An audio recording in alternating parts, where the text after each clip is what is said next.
Olá, amigos e amigas, meus irmãos, minhas irmãs, que estão estudando conosco o livro Evolução em Dois Mundos. Nós estamos hoje estudando o capítulo 11 do livro, no nosso estudo de número 12. O capítulo 11 é a existência da alma. André Luiz vai trabalhar essa questão da alma e nós vamos estudar com ele as informações que ele tem para nos passar. Então, nós vamos pedir ao nosso Senhor, que é o nosso Mestre Jesus, que nos ampare e nos proporcione momentos interessantes de estudos, que possamos todos estar atentos ao estudo. Eu aqui, na minha função de transmitir o estudo, e todos vocês acompanhando com seu livro, com suas anotações, porque esse livro pede assim. Nós só damos o estímulo, mas a pesquisa deve ser feita sempre. Então vamos agradecer a Jesus por essa grande oportunidade de estarmos estudando juntos, por termos esse canal que nos possibilita este momento interessante de recolhimento, porque estudar doutrina espírita, como diz uma pessoa que eu conheço, respeito, estudar doutrina espírita é evitar enfermidades da alma. Então, que sejamos assim estudiosos da nossa abençoada doutrina espírita, sob as bênçãos do nosso Mestre Jesus. Então, vamos buscar aqui o recurso, dos slides, que tem sido para nós uma ajuda imensa nesse trabalho, certo? Então, hoje, primeira parte, capítulo 11, estudo 12, de 28, existência da alma. E nós colocamos como síntese escolhas e responsabilidades. Então, dando segmento aqui, nós vamos ver o que vamos ver neste estudo. Quais são os tópicos que nós veremos? A evolução morfológica e moral. Aqui, interessante que ele vai explicar que a forma ela tem que estar acompanhada também da psique, da moral da psique. A noção de direito, muito interessante as colocações que ele faz, vocês vão ver. A consciência desperta, que é uma coisa que nós temos que buscar, temos que tentar entender. Tá? A larva e a criança, ele faz uma comparação entre o crescimento da larva e o crescimento da criança, para mostrar como é que funcionam esses reflexos, que estão lá no inconsciente. A metamorfose do inseto também ele vai mostrar como é que o inseto faz o seu crescimento e vai fazendo comparações também com os nossos crescimentos. A histogênese espiritual, ou seja, a mudança, vamos colocar assim, a mudança de pele, para irmos para o mundo espiritual. A desencarnação do espírito, ele trabalha muito isso, e a continuação da existência. Certo? Mas antes, eu gostaria de fazer para vocês uma pequena leitura do livro Vermelho do Jung, onde ele vai, no capítulo, ele vai dizer o seguinte: a alma e Deus. Olha que interessante que ele fala. Na segunda noite, chamei minha alma. Estou cansado, minha alma. Já dura demais o meu caminhar, minhas buscas por mim, fora de mim. Passei através das coisas e fui encontrar-te atrás da miscelânea. Mas em minha viagem equivocada através das coisas, descobri a humanidade e o mundo. Encontrei pessoas e encontrei-te a ti, minha alma, primeiramente em imagem, na pessoa, depois a ti mesma. Encontrei-te lá onde menos esperava. De lá subistes para mim de um poço escuro. Tu te anunciastes previamente em sonhos. Eles queimavam meu coração. Eles me impeliram para tudo que era mais destemido e ousado e forçaram-me a elevar acima de mim mesmo. Tu, alma, me fizestes ver verdades das quais nada suspeitava. Nada suspeitava antigamente. Fizeste-me percorrer caminhos cujo comprimento interminável me teria assustado se o conhecimento deles não estivesse escondido em ti. Magnífico. Esse texto de Jung é magnífico, extraordinário. Então, a partir desse momento, vamos começar o nosso estudo, não é? Evolução morfológica e moral. A evolução morfológica, ela prosseguiu emparelhando-se com a evolução moral. As formas, elas foram seguindo os seus caminhos e a evolução moral também. O crânio avançou com vagar, no rumo de aprimoramento maior.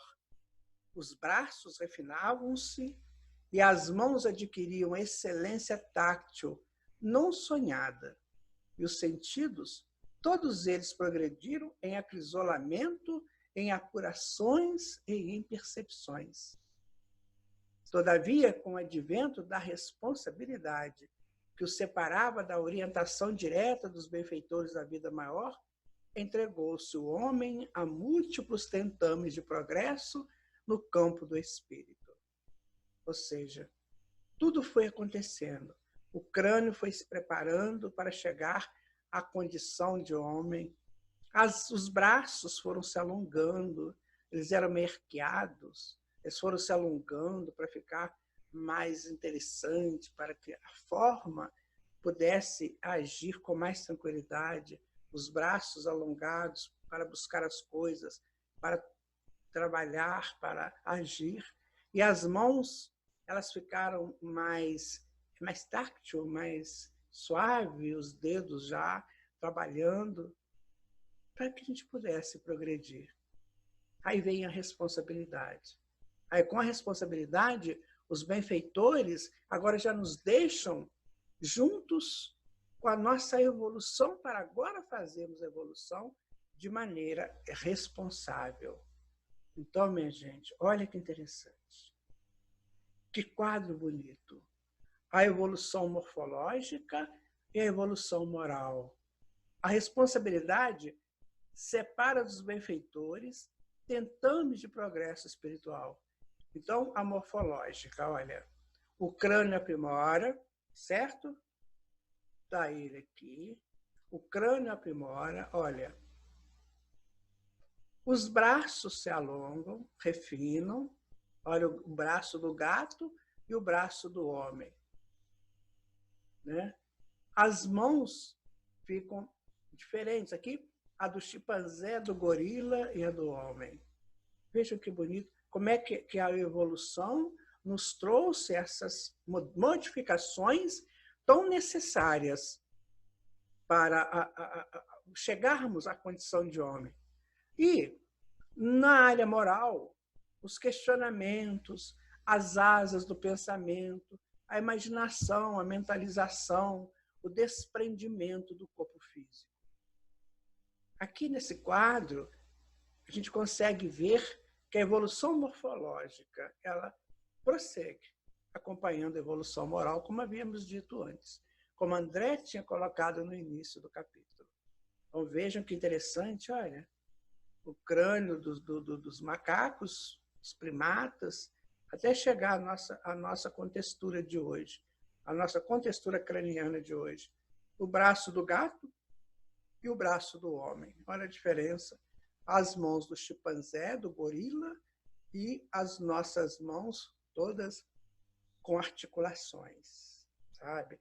Aliás, tem um estudo muito bonito da evolução biológica, que não consta do livro, de que essa evolução das mãos ela se deu através do morcego, que ele tinha as mãos aqui, mas tinha as membranas que separavam os dedos, certo?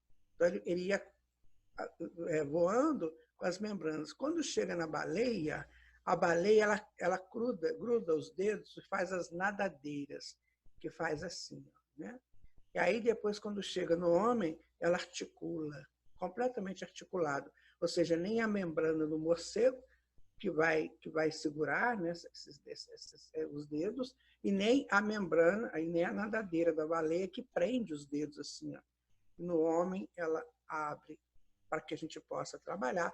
Como diz André, torna-se mais táctil. Tornam-se tácteis os dedos e as mãos. Percebe? Continuando, no regime interior da livre indagação, conferia asas audaciosas.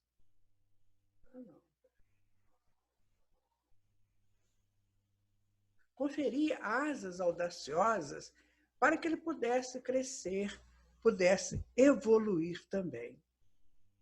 Nós trouxemos aqui a nossa imagem, porque parece que não ficou claro essa coisa da evolução biológica que a ciência coloca. Então, olha só, no morcego tem membranas aqui, ó, no meio dos dedos. Então, ele abre as asas assim, ó, e vai voando, mas com a membrana aqui segurando, certo? Na baleia, as nadadeiras então ficam assim, grudadinhos, assim, vai nadando grudado, como duas conchas. Quando chega no homem, ele fica aberto. Isso é uma evolução morfológica. Muito interessante de percebermos. Tá? Então, agora vamos voltar ao nosso slide. Tá bem? Então,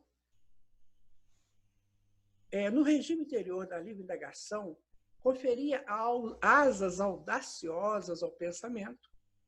Começou a pensar, começou a indagar. Né? Dizem que quando o espírito chega no homem, que ele acorda no homem, naquele momento extraordinário, do despertamento dele no homem, que ele faz duas perguntas. Né? Ele olha para a natureza e pergunta, o que é isso? E a segunda pergunta é, quem fez isso? E aí ele vai buscar Deus e integrar-se com Deus. Então, esta será a busca do homem até os nossos dias. Nós estamos buscando quem fez, né, o que é e quem fez. Felizes são aqueles que já conseguiram essa resposta. Esses são os felizes. Que possamos ser nós. Que entendemos que isso que nós vemos é a criação, nas suas multifaces. E quem fez foi o nosso Pai, que é Deus. Então, as indagações conferiam asas audaciosas ao pensamento. E, com isso, mais se lhe acentuava o poder de imaginar, facilitando-se-lhe a mentalização e o desprendimento do corpo espiritual, cujas células, em conexão com células do corpo físico, se automatizavam assim na emancipação parcial através do sono para acesso da alma a ensinamentos de estrutura superior. Então, ele começa a desprender do corpo pelo sono, né? E ali já começa a ter esses primeiros encontros mais com conhecimento, com a espiritualidade, com os mentores. Porque antes, na fase anterior, ele não tinha isso. Agora ele já começa a ter. Ele tinha, sim, um sono, mas não tinha esse encontro com os mentores, mesmo depois das desencarnações, eram inconscientes, ele não tinha noção do que estava acontecendo. Aqui André está colocando que agora ele começa a fazer isso de maneira consciente. Ele já começa a desprender-se do corpo, ele já começa a ter essa possibilidade dos desdobramentos através do sono e futuramente através dos exercícios mediúnicos ou pela mediunidade. Então, já é o início da emancipação daquela mônada do regime fechado do corpo físico. Agora já expandindo para outros campos, para outras funções. Aí está o exercício do desprendimento pelo sono físico, funciona mais ou menos assim, não temos a foto, claro, mas temos uma representação de imagem. Tá? Guarda a criatura humana, então consigo, na tessitura dos próprios órgãos, a herança de milhões de estágios diferentes nos reinos inferiores e, no fundo, sente-se inclinada a viver no plano dos outros mamíferos que lhe respiram a vizinhança. Ele vai procurar pessoas iguais a ele, com um instinto absoluto dominando sem restrições. Ainda instinto, mas já em busca de outros homens naquela saída do corpo. No entanto, com a evolução irreversível, o amor agigantou-se no ser, sugerindo novas disposições à própria existência. Então, era uma saída do corpo para encontro com outras pessoas do mesmo nível, sem nenhuma possibilidade superior de pensamento e de buscas, mas ao longo desse período, ao longo desse tempo, as coisas foram modificando e ele foi se apropriando de novas possibilidades agora para a sua própria existência como espírito também. Certo? E em razão, isso aqui é muito importante sabermos, olha, em razão do apego aos rebentos da própria carne, institui a propriedade da faixa de solo em que se lhe encrava a moradia. Ou seja, agora ele vai criar sua casa, sua família, ele vai organizar a sua prole, ele vai começar a trabalhar em função dessa prole. A mãe ou a mulher, naquela estrutura ali do lar, ela foi a primeira cientista do mundo. Por quê? Porque enquanto o homem saía para caçar, para pescar, para colher, né, ela ficava ali experimentando raízes, domesticando raízes. Olha, essa daqui dá para fazer isso, essa daqui dá para fazer aquilo. Então, ela usou o laboratório da terra para experimentar outros tipos de alimentos, que não fosse só a carne.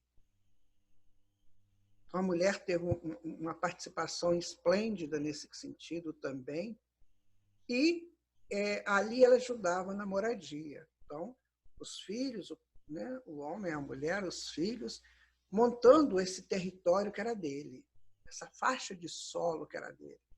E atendendo a essa mesma raiz de afetividade, traça a si próprio determinadas regras de conduta para que não imponha aos semelhantes ofensas e prejuízos que não deseja receber. Está começando, então, a noção do direito para ele. Está começando. Ele está começando a sair daquela brutalidade das fases anteriores, já buscando conformar-se numa nova etapa evolutiva. Claro que ainda muito rudimentar, mas já buscando isso. Consta que na Suméria, há 4.000 anos, há 6.000 anos atrás, que começaram as primeiras expressões das cidades, quando muraram o território para proteger os moradores, para proteger dos assaltos aos bens que eles produziam, seus plantios, suas colheitas. E ali a primeira cidadela foi feita, que tinha um governo, que tinha a segurança, que tinha tudo ali dentro. Então, ali ele traçou a sua primeira faixa de solo. E ele tinha obrigações muito grandes com a direção da cidadela, que eram cidades-estados. Então, tinha muito que dar conta das suas atividades. Ele produzia ou ele não produzia? Como é que era a divisão? Enfim, isso começou a formatar o homem tribal no homem cidadão. Que na tribo é tudo muito solto, mas ali na cidadela você tem que formar o cidadão, que é o que nós somos hoje. Cidadãos morando em cidades, morando em cidadelas, com leis, com uma necessidade muito grande de ter noção de direitos, porque senão nós não vamos conseguir, né, viver a nossa com tranquilidade. Nós vamos ter que dar conta de atos próprios, né, para a vida social. É o que onde nós chegamos hoje. Então percebam que foi tudo uma construção ao longo de muito tempo, ao longo de milênios. No homem nós já estamos há 7.000 anos. O Homo sapiens, que é a nossa descendência, né? Quer dizer, nós somos descendentes dele, é mais ou menos o que uns 15.000 anos atrás, 16.000. Então, o livro não é difícil, minha gente. Ele é lindo, maravilhoso, porque fala da gente, fala do que nós vivemos, da nossa evolução. Tá? Acontece assim o inesperado. O que seria? Qual é o inesperado? Né? Será que você acha que seja? O homem selvático que não pretende abandonar os apetites e prazeres da experiência animal, fabrica para si mesmo os freios que lhe controlarão a liberdade, a fim de que se lhe enobreça o caráter iniciante. Ou como ele fez isso? Observando o meio. Todos estão fazendo. Se eu não fizer, eu serei expulso daqui. E era expulso mesmo. A vida era muito severa na adequação daquelas pessoas para uma vida diferente do homem da selva, o homem bruto da selva. Então ele foi se amoldando para uma nova etapa, para uma nova vida, para novas construções. Daí surgem os exércitos, com a sua disciplina e a sua hierarquia. O exército então vai para a guerra, buscar mais, avançar territórios ou defender os seus. Aí você pensa, mas que coisa triste a guerra. Sim, a guerra aconteceu muito em função disso, de disciplinar aquelas pessoas.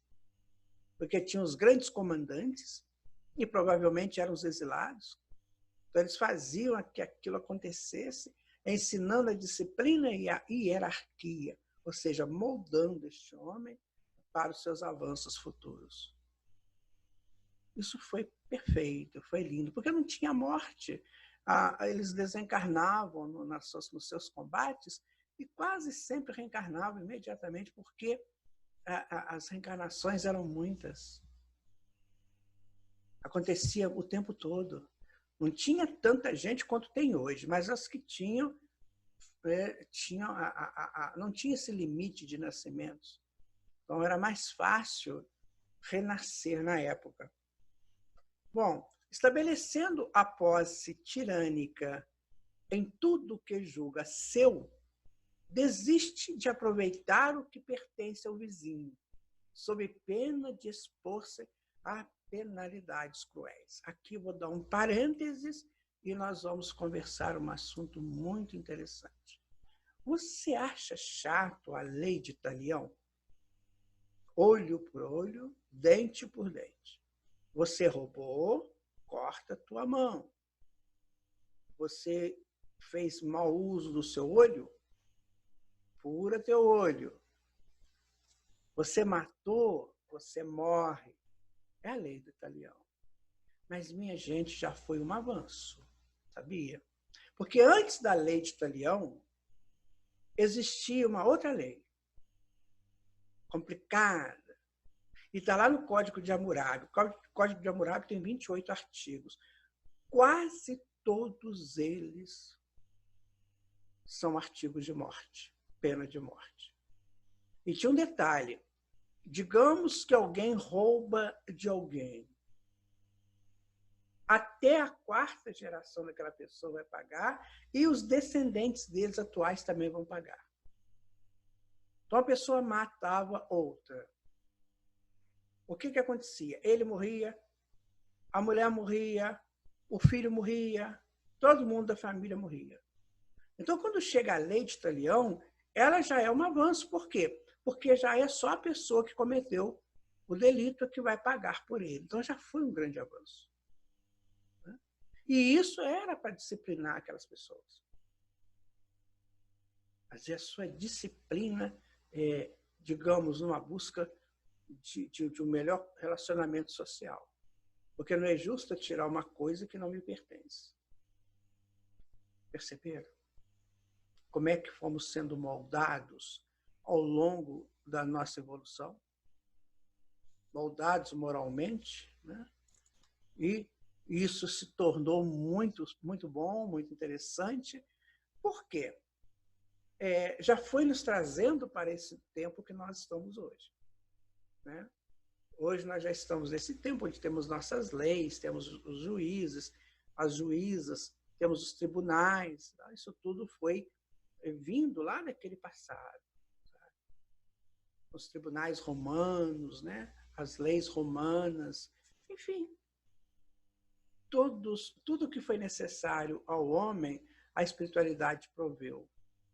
Mandou pessoas para realizar aqui os eventos. Por exemplo, mandou que os juízes reencarnaram aqui, trazendo a área jurídica do mundo, a área do legislativo, quando a coisa começa a ser mais democrática. Enfim, foi tudo organizado.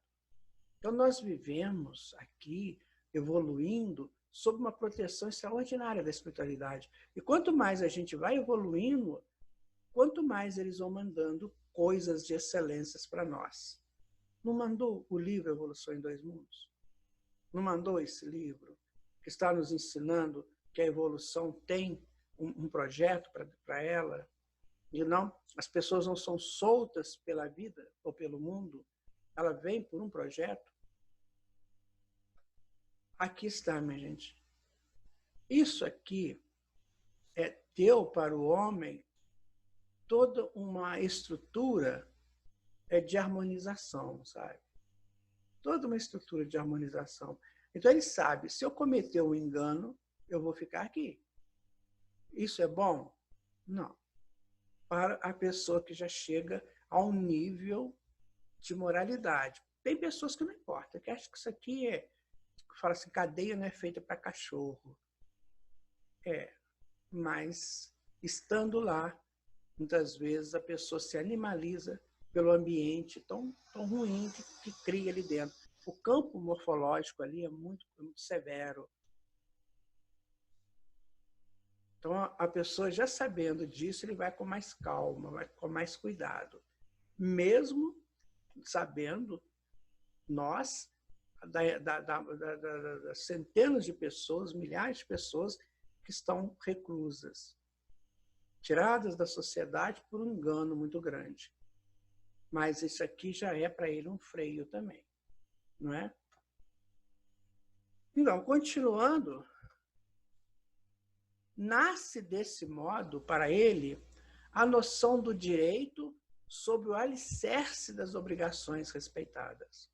Ele vai se estruturando agora no direito também. O que eu posso, o que eu não posso, o que é justo, o que não é justo. Os contraventores que a gente encontra por aí são pessoas que não têm essa noção do direito bem definidas nelas. Então, são pessoas tolas, que acham que estão tirando vantagens, mas que, no fundo, estão se complicando, não só com as leis daqui, mas principalmente com as leis de Deus. E é bom que ele resolva grande parte por aqui, mesmo nessa situação. Porque se ele se salvar daqui por artimanhas, ele pode ter isso aqui duplicado lá no mundo espiritual, que é bem pior. Então, não façamos coisas erradas. Não caminhemos para o sentido das contravenções.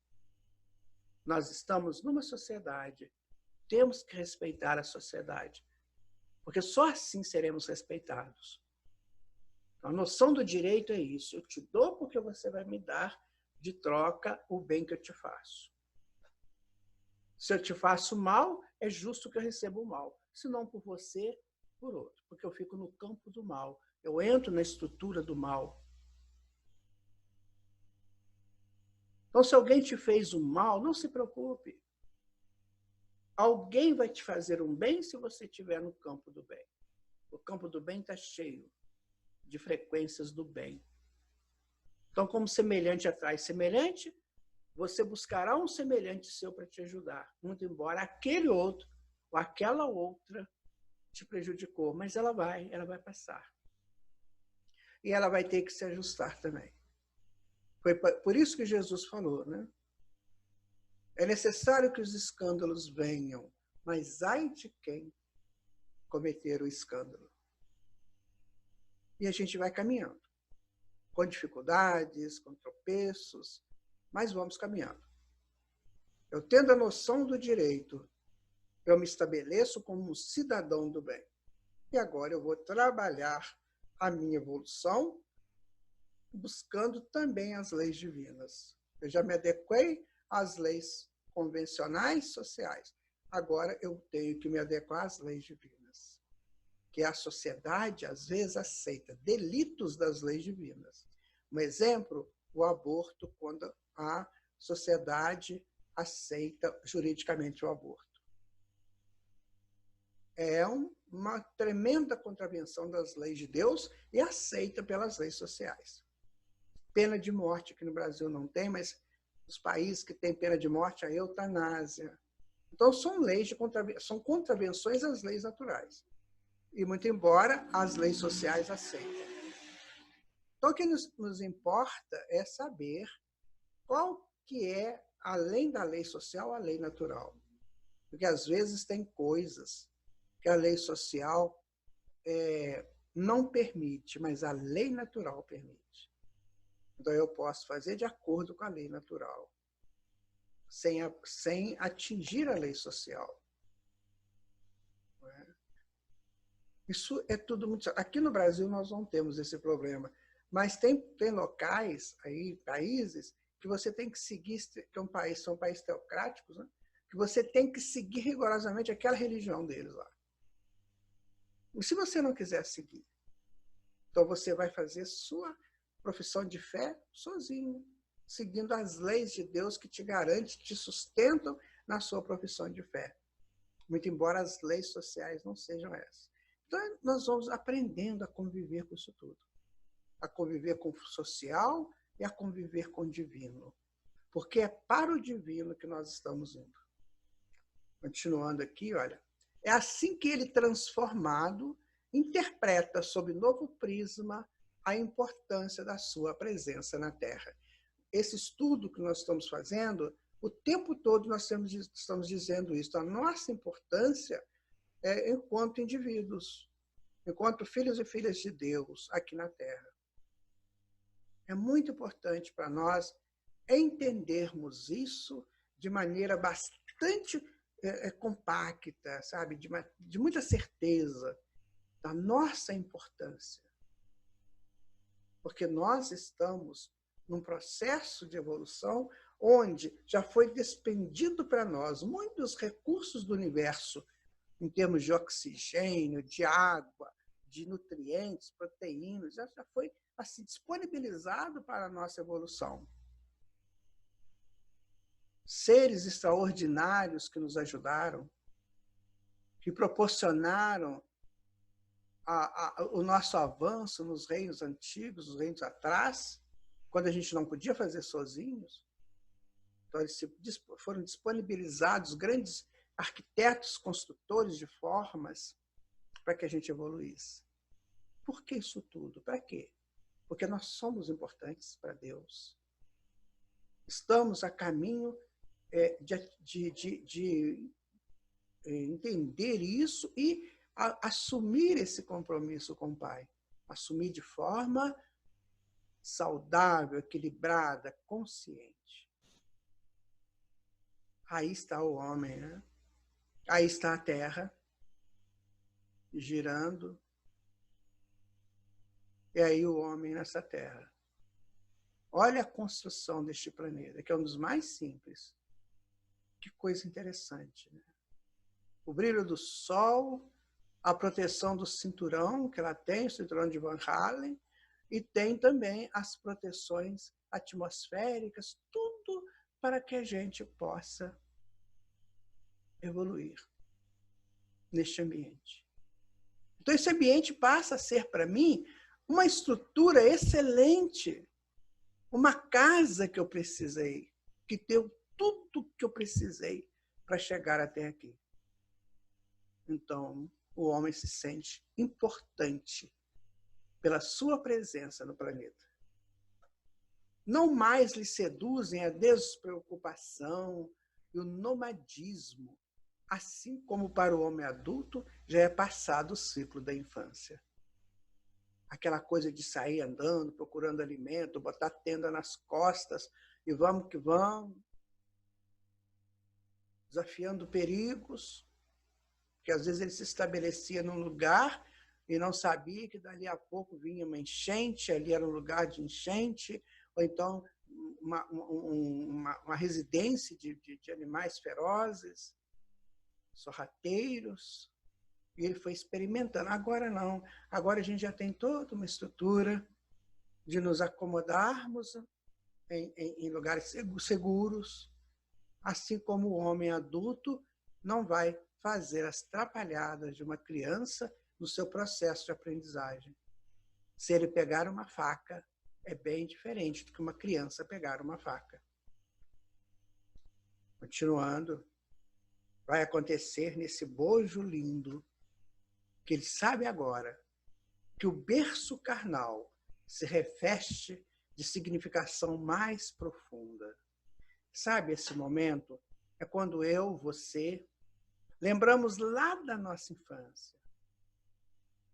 Quantas pessoas nos acalentaram nela? Essas pessoas foram ligadas, foram trazidas e ligadas a nós para nos fazer, para nos dar segurança, para fazermos o nosso crescimento no corpo físico.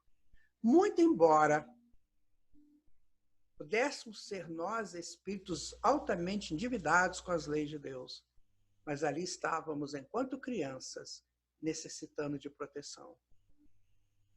Isso é para se pensar.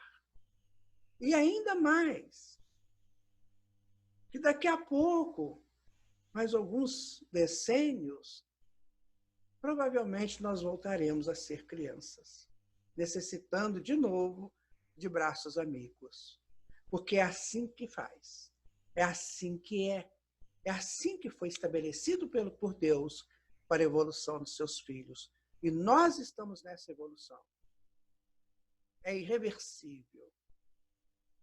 Não podemos sair dela. Não há como. Precisamos nos adequar a ela para evoluirmos nos dois mundos de maneira consciente, enquanto encarnados e enquanto desencarnados. Sem lamentações, sem reclamações, sem desânimos, sem nada. Porque o que eu recebo está na razão direta do que eu plantei. E cada vez mais, a partir que vamos aprofundando nesse estudo, nós vamos entendendo isso. É tudo muito justo.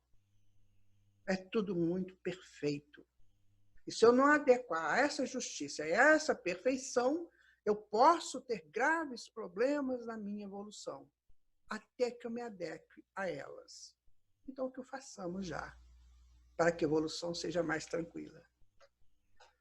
Compreende, pouco a pouco, que a vida lhe registra as contas pessoais, porquanto aprende que pode negar o braço ao companheiro necessitado de apoio. Aqui, ele está saindo das brumas da consciência nos estágios inferiores, no estágio da sobrevivência apenas, dos sonhos, das magias, dos sonhos mágicos. Agora ele está saindo, está se despertando. Está para a terceira fase da evolução da consciência, um terceiro nível. Isso está no livro A Voz do Silêncio, que são fragmentos de grandes conhecimentos tibetanos,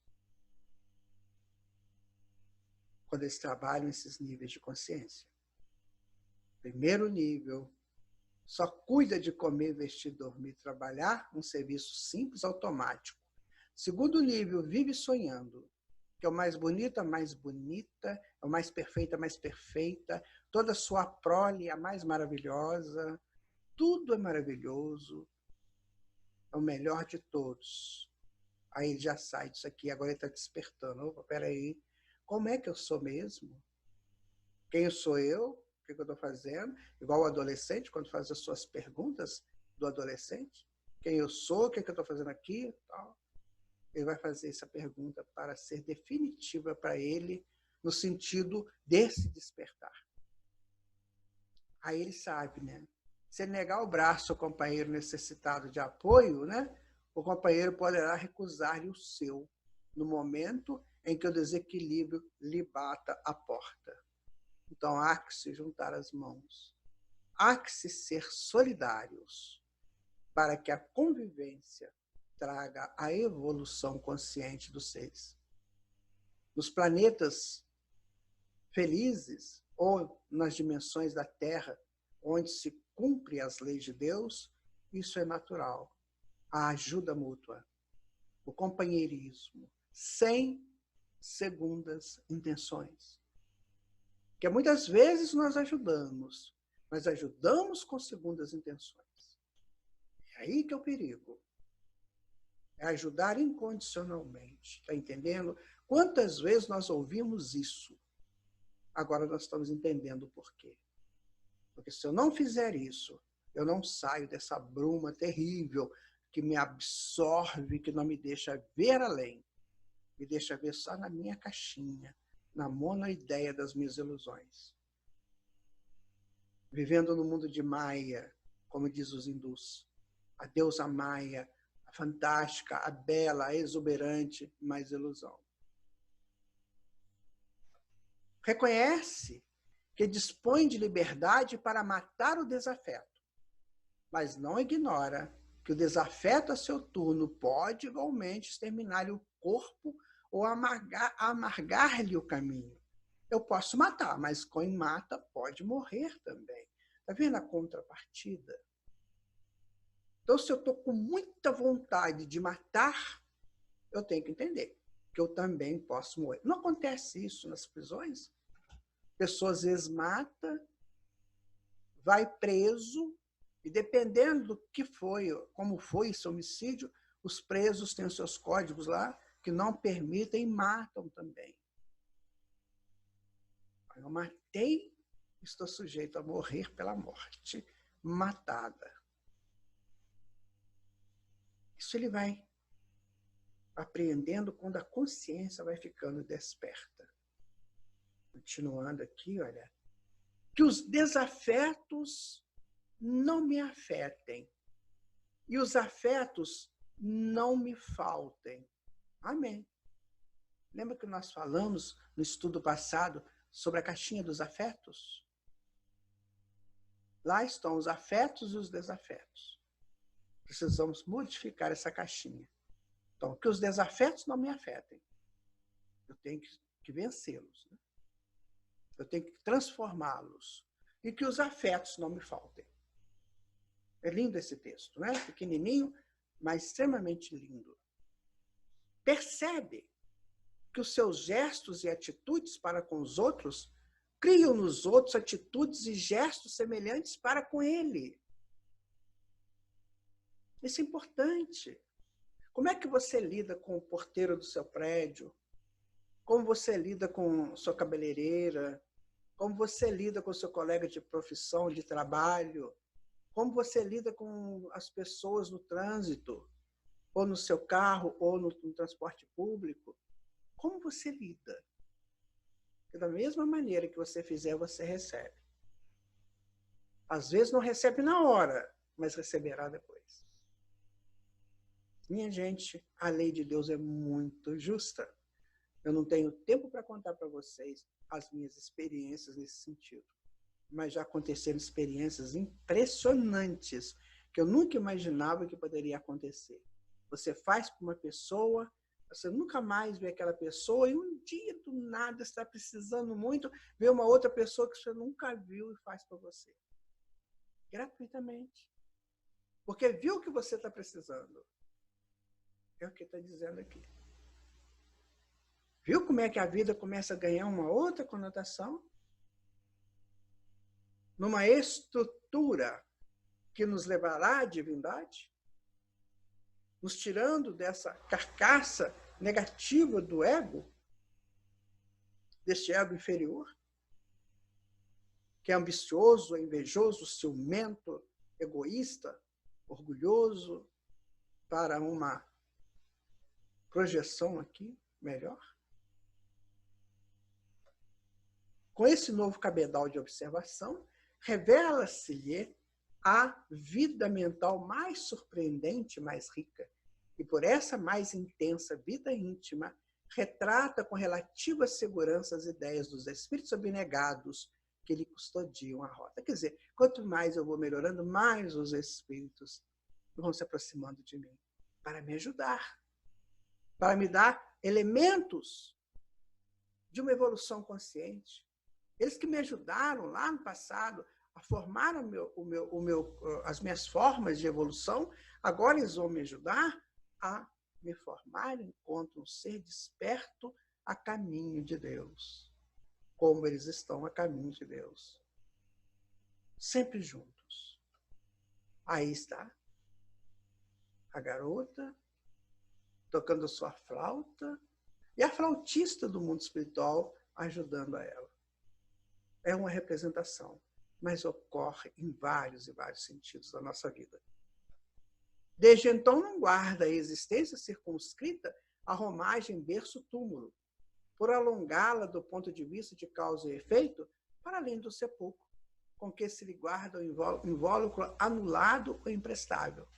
Acabou a vida aqui, o corpo não dá mais, vamos para a vida espiritual. Agora é outra fase, são outros conhecimentos, é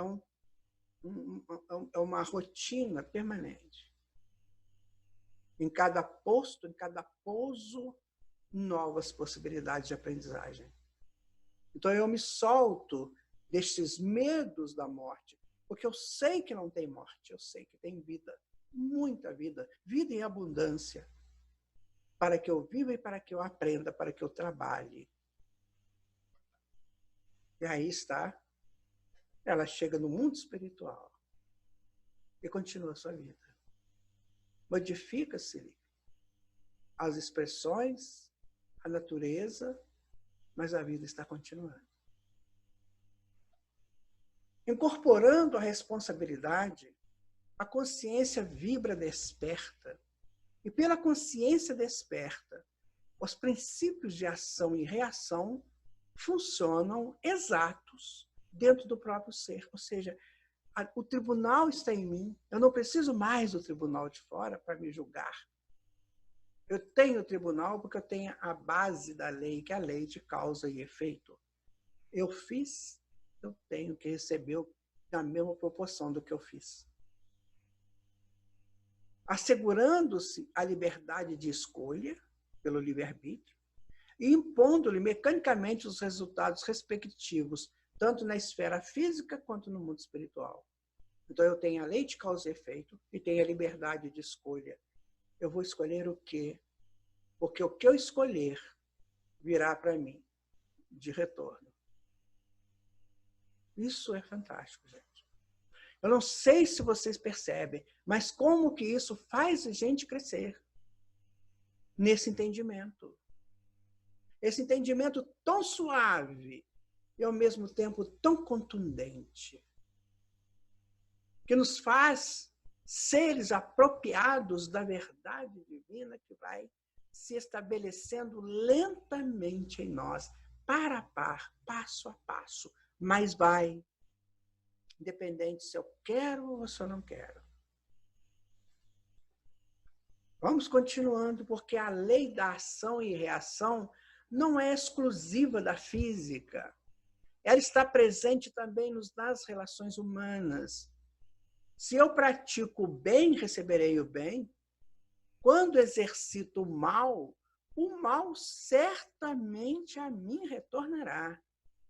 A grande tragédia do ser humano ocorre quando, interiormente, ele não sabe a diferença. Então, ele vai vivendo, fazendo o que bem entende, sem perceber que vem o retorno para ele. Então, façamos o bem. Sejamos do bem. Porque o retorno do bem é bem melhor. Nesse sentido, importa lembrar aqui, com as diferenças justas, o símile que a vida assinala entre as alterações da existência para a alma humana e para os insetos de metamorfose integral, ou seja, passam pelas fases do ovo, da larva, da pupa e do adulto. Mesma coisa o homem, tanto na encarnação quanto no crescimento, né? Aí está. Ela sai da larva, vai caminhando, chega na pupa ou na pulpa, depois ela se solta e voa livremente. Essa é uma demonstração do espírito também humano, que ele começa simplesinho e termina livre para ir para mais alto, mais além. Viu como é que a natureza é pródiga em todos os sentidos? Porque enquanto nós estávamos aqui, nós não entendíamos isso. Mãos nos induziram a ir. Agora, eu olhando, eu sei. Olha, isso aqui é minha vida. Eu já passei e agora eu sei como é que eu tenho que fazer. Eu tenho que fazer esse movimento para chegar na minha liberdade. Eu tenho que me soltar.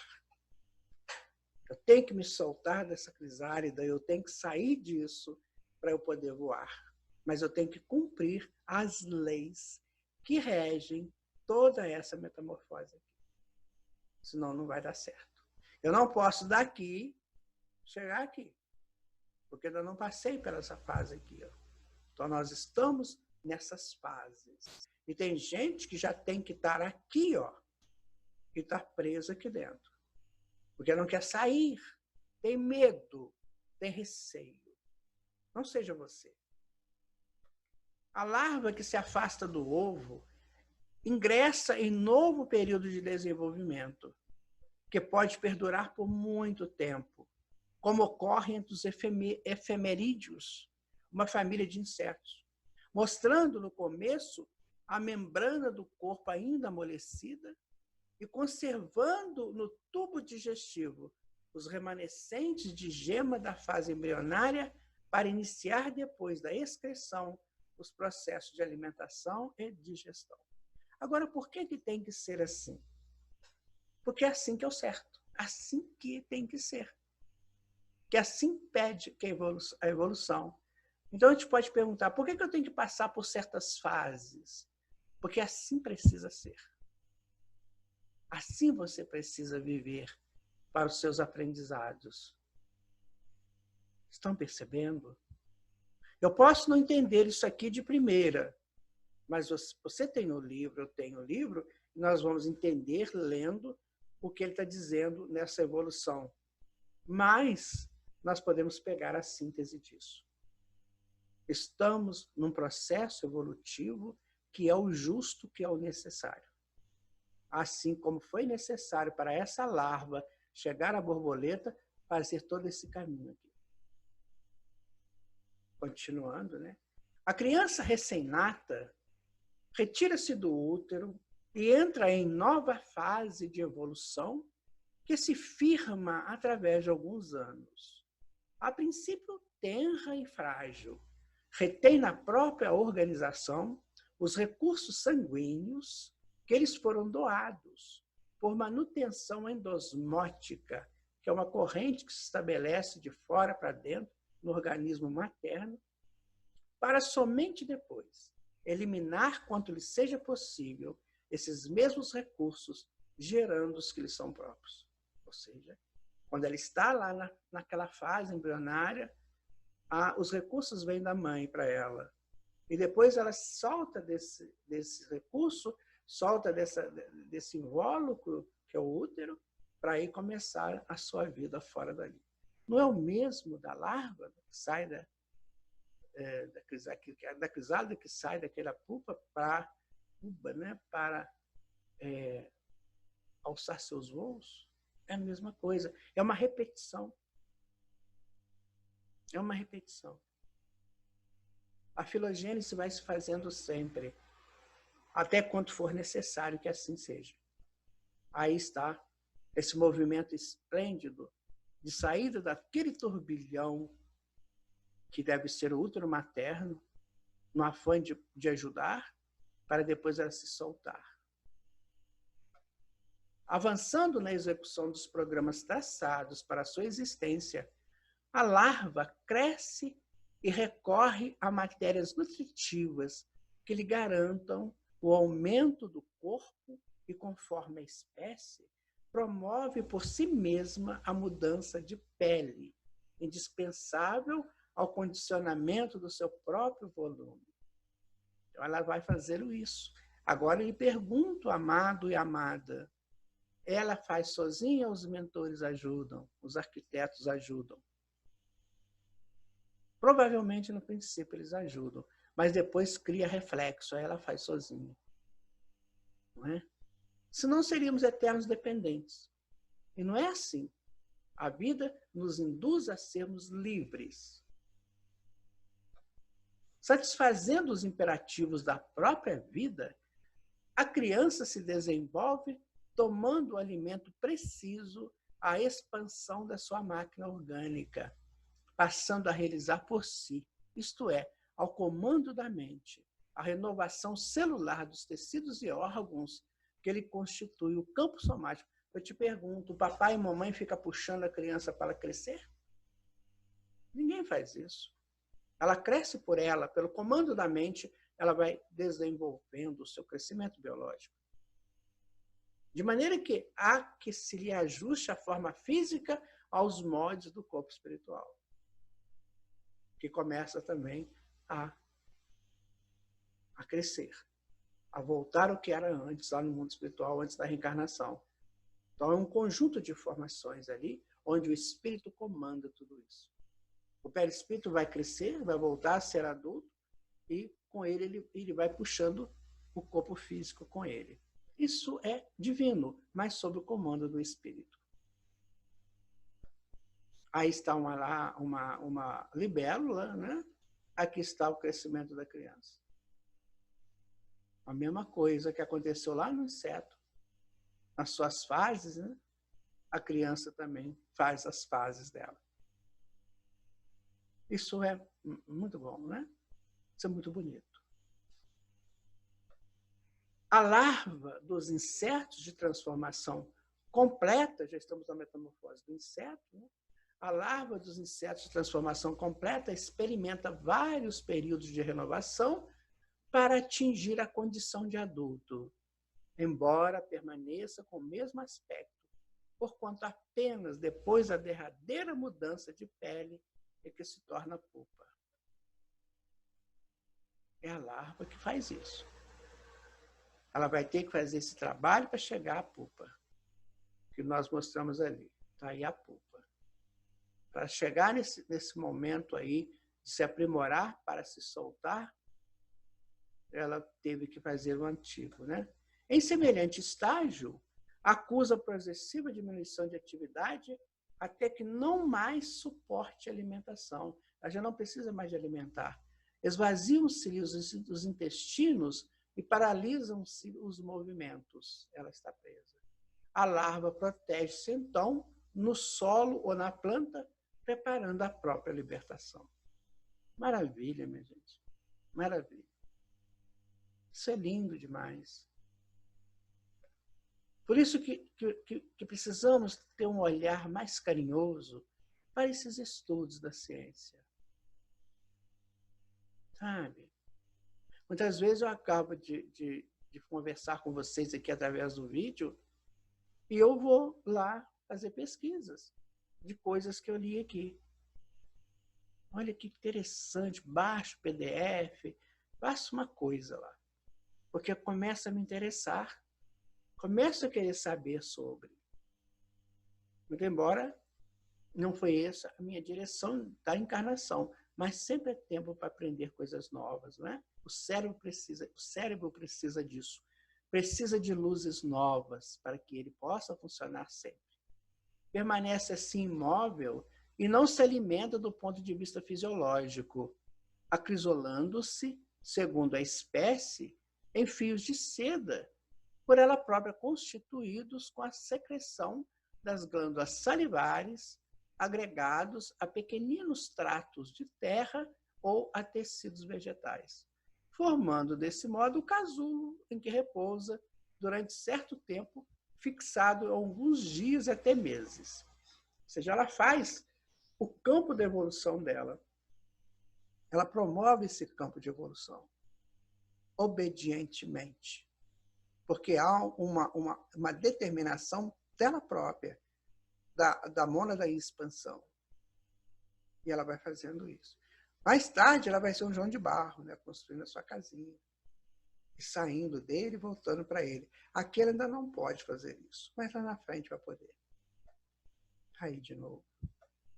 Na posição de pupa, ao impacto das vibrações da sua própria organização psicossomática, sofre essencial modificações em seu organismo, ou seja, lá dentro, no ambiente criado dentro da pupa por ela e com as expressões dela mesma, né? Ela vai modificando. E modificação que, no fundo, equivale a verdadeiro aniquilamento ou estólise, ao mesmo tempo que elabora órgãos novos. Então, ela vai aniquilando coisas que não precisa, vai descartando o que não precisa lá dentro e vai criando coisas novas, novos tecidos, valendo-se dos tecidos que ficaram. Essa é a maravilha da vida. Essa é a dinâmica da vida na qual estamos. Precisamos nos transformar, sabe, minha gente? Há pessoas que não gostam de se transformar. Há necessidade da transformação para seguir além. A estólise ou decomposição, que se efetua por ação dos fermentos, verifica-se notadamente nos músculos, no aparelho digestivo e nos tubos de Malpighi, ou tubos excretores, com reduzida atuação no sistema nervoso e circulatório. Ou seja, lá dentro ela vai fazendo tudo isso, para daqui a pouco ela se soltar. Né? Pela histogênese, né, ou decomposição, os remanescentes dos músculos estriados desfazem-se das características que lhes são próprias, perdendo gradativamente a sua estriação até que se convertam, qual se obedecesse a processo involutivo em células embrionárias musiformes, ou seja, alongado com extremidades estreitas, com um núcleo exclusivo, ou mioplastos, que são células que se dividem por segmentação, plasmando novos elementos estriados para a configuração dos órgãos típicos. Gente, o que dizer disso? Isso é divino demais. Isso acontece não é pelo nosso olhar. Isso acontece pela necessidade da evolução. Quantas vezes a gente, criança, né, passando por um lugar desse, e vendo uma polpa dessa, a gente atira uma pedra, bate com galho. Nossa, que coisa triste. E muitas vezes, quando nós estamos vendo uma pessoa se transformando para melhor, eu começo a tirar pedras nela. Já pensaram nisso também? A transformação exige cuidados, persistência, está vendo aqui? Exige inteligência, exige parcimônia, exige transformar uma coisa que precisa ser acabada noutra que precisa ser construída. Isso é transformação. É a metamorfose que precisamos fazer. Aí que coisa linda, gente. Continuando. Somente então, quando as ocorrências da metamorfose se realizam, é que o inseto, integralmente renovado, abandona o casulo. Você, depois que fez aquilo tudo lá dentro, que você nunca viu, tenho certeza, eu também nunca vi. Talvez os biólogos acompanhem isso em laboratório, a gente não sabe, provavelmente, mas a espiritualidade sabe ver.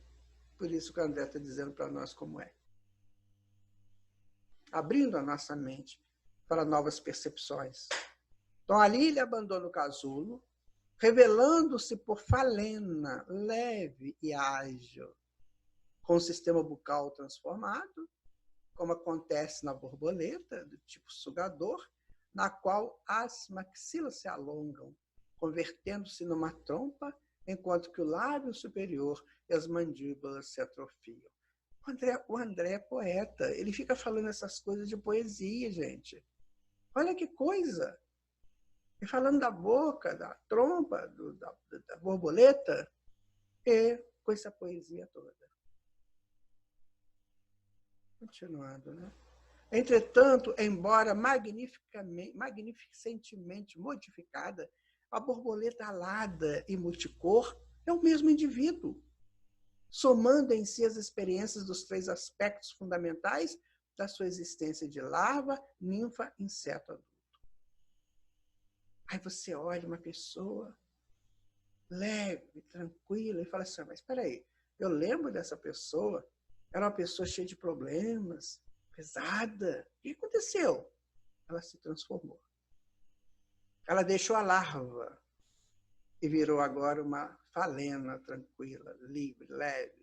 Como é que foi isso? Simples. Ela entendeu que é filha de Deus, só isso. E fez por merecer essa filiação à divindade. Só isso. Agora ela vai leve, aprendendo sempre, enquanto que o outro está lá preso. Essa borboleta é linda, né, gente? Muito bonita. Assim também a criatura humana. Depois do período infantil, atravessa expressivas etapas de renovação interior. Na época da adolescência, certo? Gente, adolescência... Eu trabalhei com adolescente muito tempo. A adolescência é um casulo, onde a alma vai se soltar dali daquele casulo. Ela era uma larva, depois ela entra naquele casulo da adolescência, e ali é só ela. Não adianta você querer entrar no mundo do adolescente. Não faça isso. Porque muitas vezes, enquanto para você é uma desgraça, para ele é um prazer. É um voo livre. É uma preparação.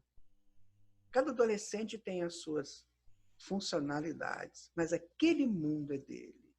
Às vezes, ele partilha com seus colegas. Mas mesmo com seus colegas, o mundo é dele. Observa você. Eu já fiz esse trabalho de campo. Quando a gente escreve peças de teatro, muitas vezes você tem que ir para o campo pegar personagens, certo? Então, eu gosto muito de um colégio que tem aqui em Juiz de Fora. Eu tenho uma afinidade muito grande com esse colégio. E ele não é tão longe da minha casa. E lá tem muita criança estudando lá. Muita adolescente. E como eu já dei aula lá, de teatro, eu ficava ali vendo, ficava à distância, vendo os adolescentes saindo. Eles saem em grupo, né? Aquela barulhada, aquela algazarra, aquela coisa, mas lentamente eles vão se distanciando uns dos outros. Cada um para o seu lado, e lá vai aquele sozinho, meditando, refletindo no mundo dele. Se você chegar para ele, quiser entrar no mundo dele, ele vai te pedir licença, se muito educado, ou vai nem te dar atenção, se for uma pessoa de uma personalidade assim mais não tão amiga. Né? Ele vai te tirar fora do mundo dele. Então é o casulo, ele está no casulo dele. Não interfira no casulo do adolescente. Deixa ele te perguntar deixa ele te falar o que ele quer. Muitas vezes o adolescente erra muito. Às vezes são erros não tão graves para despertá-lo para não cometer erros maiores lá na fase de adulto. Então deixa o adolescente crescer, vá orientando, vá se colocando à disposição dele. Eu tenho uma adolescente aqui comigo, 17 anos. Eu me coloco à disposição dele. Deixa ele saber, deixa que ele me fale o que ele quer. Então ele vai me dizendo com gestos, com as reações, ele vai me dizendo o que ele quer e a gente vai então protegendo. Ah, mas eu quero que o meu adolescente seja espírita. Nada disso. O meu adolescente chegou a dar aula de evangelização. Quando mais novo, um dia ele falou para mim que ele não queria mais ser espírita. Eu falei, tudo bem, não tem problema. Desde que você seja cristão e cumpra o que o cristianismo nos coloca, tudo bem, não se preocupa com isso de ser espírita. E ele entrou no casulo dele. De vez em quando, ele chega para mim e me faz uma pergunta, estabelece uma conversação de nível espírita. É ele que está fazendo essa metamorfose dele. Quando ele sair do casulo da adolescência, o que vai acontecer? Não sei. Mas ele está elaborando esse futuro dele. Pastor, guarde isso com você. Tive muita experiência com adolescente. Mais de 30 anos trabalhando com eles.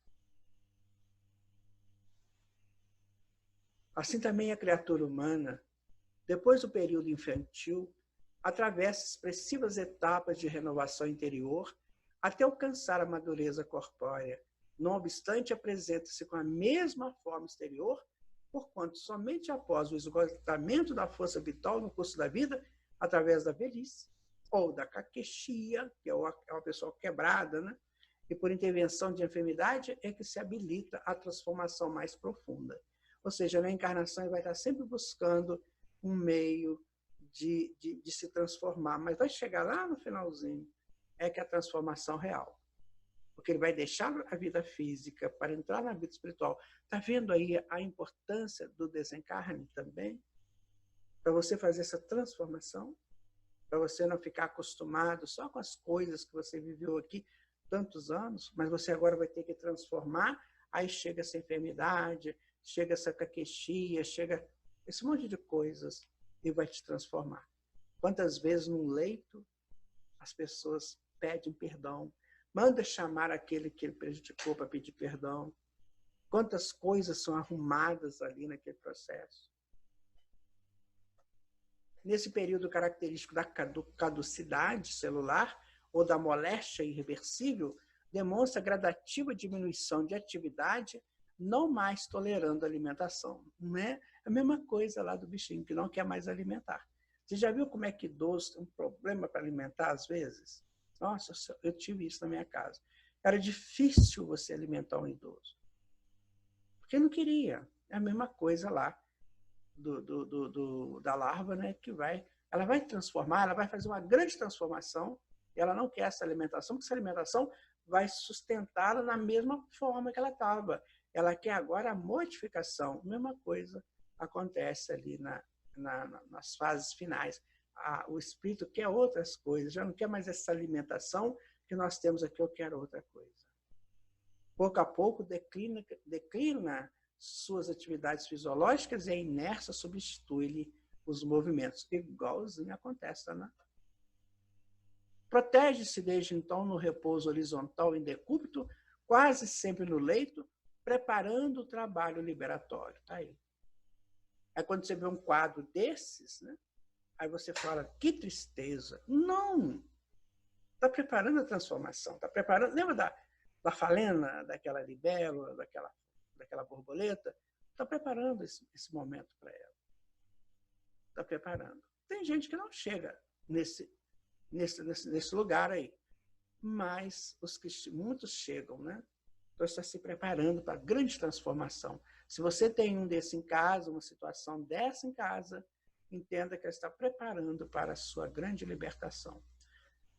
Chega-se um momento em que se imobiliza na cadaverização, mumificando-se a feição da crisálida, mas envolvendo-se no imo do ser com os fios dos próprios pensamentos, conservando-se neste casulo de forças mentais, tecido com as suas próprias ideias reflexas, dominantes, ou secreções da sua própria mente, durante um período que pode variar entre minutos, horas, dias, meses, decênios, não importa, importa que ela está construindo, tecendo para ela uma nova possibilidade.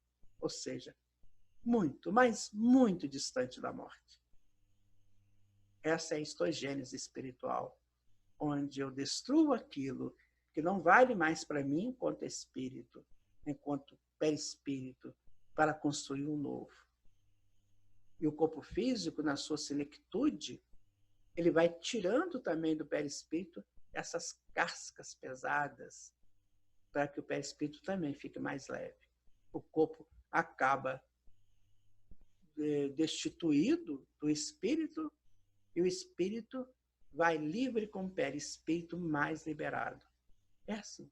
É como se fosse a falena que solta. No ciclo da cadaverização da forma somática, sob o governo dinâmico de seu corpo espiritual, padece extremas alterações que, na essência, correspondem à estólise das células físicas, ao mesmo tempo que elabora órgãos novos pelos fenômenos que podemos nomear, por falta de termo equivalente, como sendo histogênese espiritual, ou seja, ela vai também mudar as suas células espirituais e vai mudar os seus conceitos através da mudança mental. Aproveitando os elementos vivos, desagregados do tecido citoplasmático e que se mantinham até então ligados à colmeia fisiológica entregue ao desequilíbrio da decomposição. Aquilo que a gente falou, ele vai puxando aquilo que não é bom, o corpo vai atraindo para ele, porque o corpo vai desaparecer e o perispírito vai mais leve, numa transformação linda. Então, nós falamos do adolescente que sai do casulo para a vida madura. Agora nós falamos do espírito que sai do casulo do corpo para a libertação espiritual. É tudo uma sequência de extrema beleza e complexidade, né? A estólise, o processo destrutivo da desencarnação, resulta da ação dos catalisadores químicos e de outros recursos do mundo orgânico que, alentados em níveis de degenerescência, operam a mortificação dos tecidos e, do ponto de vista do corpo espiritual, afetam principalmente a morfologia dos músculos e os aparelhos da nutrição, com escassa influência sobre o sistema nervoso e circulatório. Por quê? Porque quando ele chega no mundo espiritual, a alimentação dele vai ser diferente, sabe? As coisas lá vão ser diferentes, então ele já tem que preparar para essas diferenças lá que vão acontecer com ele no mundo espiritual. Mas não mexe tanto no sistema nervoso e circulatório, que lá vai ser perfeito, tem que ser como aqui. Mas a nutrição tem que ser diferente. Aqui está acostumado com sólidos pesados, lá praticamente serão fluidos, coisas mais líquidas, né? Os músculos também aqui, os músculos são pesados, por quê? Porque os corpos são densos e lá não tanto. Tá vendo? Como é que é muito semelhante? Pela histogênese espiritual, os tecidos citoplasmáticos se desvencilham em definitivo de alguns característicos que eles são próprios, voltando temporariamente qual-se a tendência ao processo involutivo, a condição de células embrionárias multiformes que se dividem através da cariocinese ou divisão do núcleo celular, plasmando em novas condições a forma do corpo espiritual, segundo o tipo imposto pela mente. Ou seja, eu vou sair desse casulo aqui, do corpo físico, e já vou plasmando o perispírito que eu vou ter que utilizar lá na frente. Porque a mente é soberana nisso. Ela que é a expressão do self, ou da centelha. Então, ela vai fazer aquilo que ela, sendo expressão da centelha, faz o que a centelha deseja. Por isso que a nossa volta é definida por cada um de nós. O que vai ser lá na frente vai depender de como eu saio daqui, como eu vivi a minha encarnação. Viu? Cada vez mais a reencarnação passa a ser uma coisa científica, e não mais aquela proposta reencarnatória. Eu aceito ou não aceito? Não é questão de aceitar ou de não aceitar, é questão de estudar para entender. E aqui a gente percebe direitinho. Apenas aí, agora a desencarnação do espírito, apenas aí, quando os acontecimentos da morte se realizam, é que a criatura humana desencarnada, plenamente renovada em si mesma, abandona o veículo carnal a que se jungia, contudo, muitas vezes intimamente aprisionada ao casulo dos seus pensamentos dominantes, quando não trabalhou para renovar-se nos recessos do espírito. Aí uma outra variante. Ou seja, eu posso fazer todo esse processo lindo de libertação do casulo físico, mas como é que eu vou para o mundo espiritual? No casulo dos pensamentos? Que não modificaram? Não é? Por isso que nós temos que nos preparar. Nós temos que entender que nós vamos desencarnar e vão ficar aqui pessoas muito queridas nossas. Vão. Filho, filha, avô, pai, nem sei, avô, não sei, mas filho, filha, marido, mulher, amigos, vão ficar aqui. Mas eu também vou encontrar outros lá. Então, o meu pensamento tem que ser sempre assim. Eu vou deixar, mas eu vou encontrar. Passa a revelar-se em novo peso específico, segundo a densidade da vida mental, em que se gradua, quer dizer, perde esses quilões que a gente tem, né? Dispondo de novos elementos com que atender à própria alimentação, equivalentes a trompas fluídicos magnéticas de sucção, embora sem perder de modo algum o aparelho bucal que nos é característico. Ele vai mudar a alimentação dele, mas ele não pode perder esse aparelho todo, porque daqui a pouco ele vai reencarnar, ele precisa disso tudo de novo. Modifica, mas fica o que é necessário. Então, essa é a volta do espírito, né, ao mundo espiritual. Tudo preparado, tudo acertado, tudo ajustado. Né?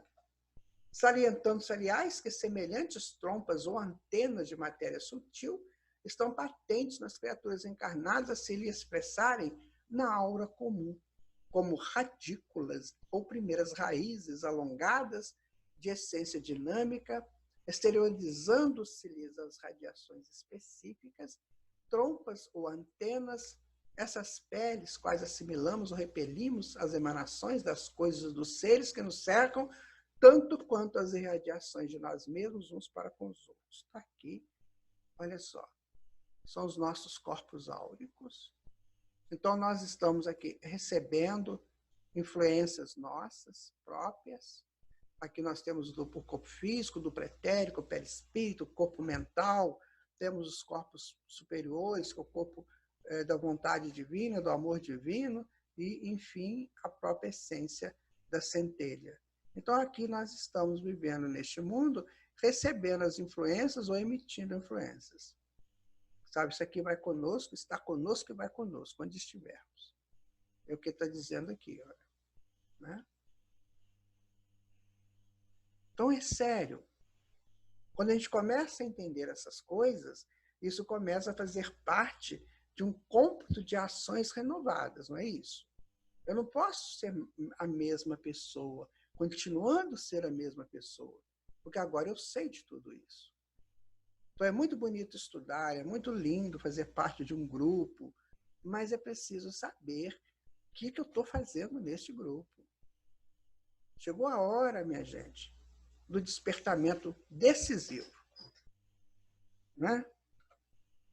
Metamorfoseada, pois, não obstante o fenômeno da desencarnação, a personalidade humana continua além do túmulo, o estágio educativo que iniciou no berço, sem perder a própria identidade, não vai perder nunca, somando consigo as experiências da vida carnal, da desencarnação e da metamorfose no plano extrafísico. Olha quanta coisa acontece no processo da desencarnação. Ele vai continuar sendo a mesma pessoa. Leva as experiências que ele viveu aqui, né? E do transformismo que ele fez no processo da desencarnação e da chegada dele no plano físico. E lá vai metamorfosear mais ainda. Então, o espírito só vai acumulando experiências, aprendizagens. Chega no mundo espiritual, né, minha gente? Aí fica bom, né? Lembra que eu falei para vocês no estudo passado que lá ninguém fica mostrando o corpo, é todo mundo bem vestidinho? Então, se você gosta de andar bem decotado, né? Tô falando mais para as mulheres, né? Os homens gostam de botar uns shorts, né? Umas coisas assim também, sungas. Olha, gente, lá não tem isso não, tá? Então já vai acostumando, porque lá não tem. Perceberemos desse modo que a existência da criatura na reencarnação substancializa-se não apenas na Terra, onde atende à plantação dos sentimentos, palavras, atitudes e ações, como que se caracteriza também no mundo espiritual, onde incorpora a si mesma a colheita da sementeira praticada no campo físico pelo desdobramento do aprendizado, com quem tesoura as experiências necessárias à sublime ascensão a que se destina. André sempre fala isso. Vai ser sempre essa evolução nos dois planos, nos dois mundos. Minha gente, depois de um estudo assim, algo tem que mudar, não tem? Presta atenção. Eu estou aqui, sabe, pensando, será que eu estou entendendo mesmo que eu tenho que mudar sempre? E aí, encerro o nosso capítulo de hoje. Olha, eu gostei demais. Espero que você também tenha gostado. Tá? Então, vou recapitular, né? Nós estudamos a evolução morfológica e moral, né? Tem que sempre ter aquele quadro bonitinho, né? A evolução do crânio, a evolução dos braços, né? A evolução das mãos, e a evolução moral pelo conhecimento, pelo despertamento de possibilidades novas no campo das relações, né? As noções de direito, né? O que eu faço para os outros virá para mim também, né? Aquela questão da cidadela, de você realizar as cidades, você trabalhar ali dentro da cidade, você é responsável também, você é um cidadão. A consciência desperta, lembra aquela figura, né? A pessoa despertando a consciência, vendo o mundo sem aquelas ilusões, né? Aquelas coisas estranhas, e já sem saindo daquelas brumas, né? Para ver o mundo como realmente é. O que ele fez, o André fez uma comparação da larva e da criança nos crescimentos, né, de ambos. A metamorfose do inseto, lindo, mais maravilhoso, né? Sinceramente, é lindo, né? E a histogênese espiritual, semelhante à metamorfose do inseto, enquanto o inseto fazia a histogênese dele lá no casulo, a gente vai fazendo a nossa espiritualmente, né? A desencarnação do espírito, as suas vantagens, as suas necessidades e a continuação da existência no plano físico. Mas isso foi um capítulo lindo, maravilhoso, né? Um capítulo 11, né? do livro muito sensacional. A existência da alma. E ainda iniciamos com aquele texto majestoso do Jung, não é? Então vamos agora àquela nossa mensagem final. Olha só. Foi-se embora o tempo das quimeras, das incertezas, paixões avassaladoras, crimes imputados pela consciência de Fole. A consciência que fala muito, né? Agora o tempo que surge traz, já de longe, a brisa que acalanta. Quando vejo a brisa, minha vida perpassa como um filme. Ah, naquele dia eu... E assim as memórias ressurgem e indicam o que me fez transformar, formar novos objetivos, partir em busca de Deus. verdadeiramente, conscientemente. Lindo, né? Vamos de novo? Foi-se embora o tempo. O tempo das quimeras, das incertezas, paixões vaciladoras, crimes imputados pela consciência de fole. Agora o tempo que surge e traz, já de longe, a brisa que acalanta. Quando vejo a brisa, minha vida perpassa como um filme. Ah, naquele dia eu...